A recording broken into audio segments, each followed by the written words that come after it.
भक्तवत्सल भगवान श्री कृष्ण बोले, हे राजन, इस एकादशी का नाम पुत्रदा एकादशी है। इसमें भी नारायण भगवान की पूजा की जाती है। इस चर और अचर संसार में पुत्रदा एकादशी के व्रत के समान दूसरा कोई व्रत नहीं है। इसके पुण्य से मनुष्य तपस्वी, विद्वान और लक्ष्मीवान होता है।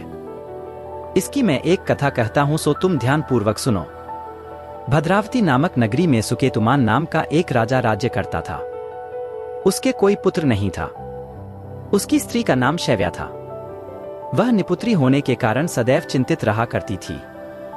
राजा के पितर भी रो रो कर पिंड लिया करते थे और सोचा करते थे कि इसके बाद हमको कौन पिंड देगा।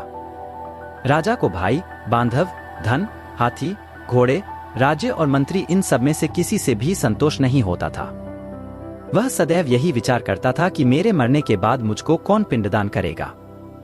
बिना पुत्र के पितरों और देवताओं का ऋण मैं कैसे चुका सकूंगा। जिस घर में पुत्र न हो उस घर में सदैव अंधेरा ही रहता है।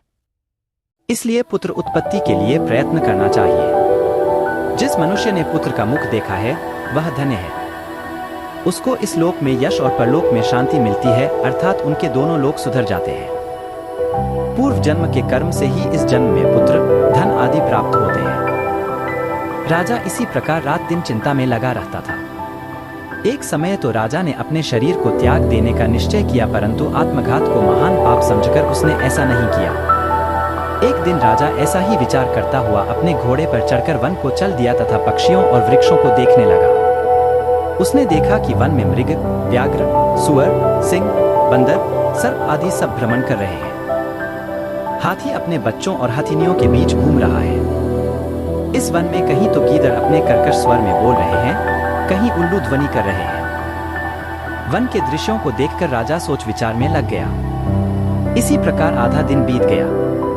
वह सोचने लगा कि मैंने कई यज्ञ किए, ब्राह्मणों को स्वादिष्ट भोजन से तृप्त किया, फिर भी मुझको दुख प्राप्त हुआ, क्यों?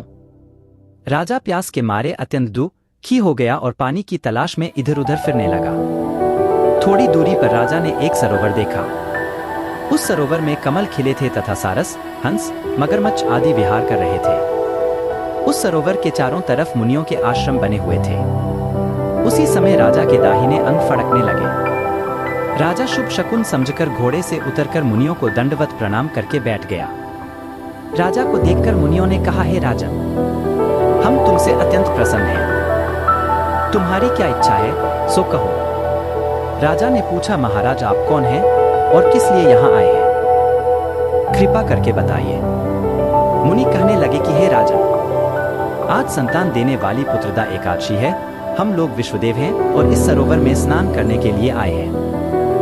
यह सुनकर राजा कहने लगा कि महाराज मेरे भी कोई संतान नहीं है। यदि आप मुझ पर प्रसन्न हैं तो एक पुत्र का वरदान दीजिए। मुनि बोले, हे राजन, आज पुत्रदा एकादशी है।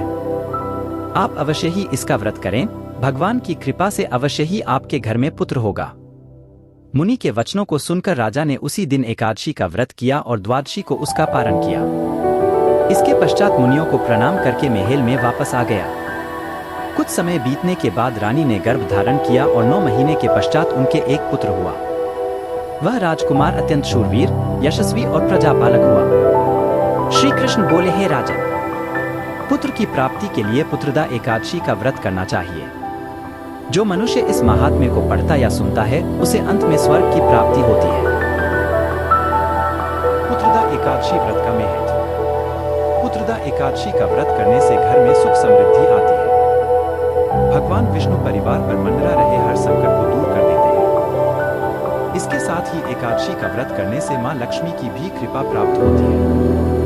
धार्मिक मान्यताओं के अनुसार पुत्रदा एकादशी का व्रत रखने से व्रत करने वालों को स्वस्थ और पराक्रमी संतान की प्राप्ति होती है।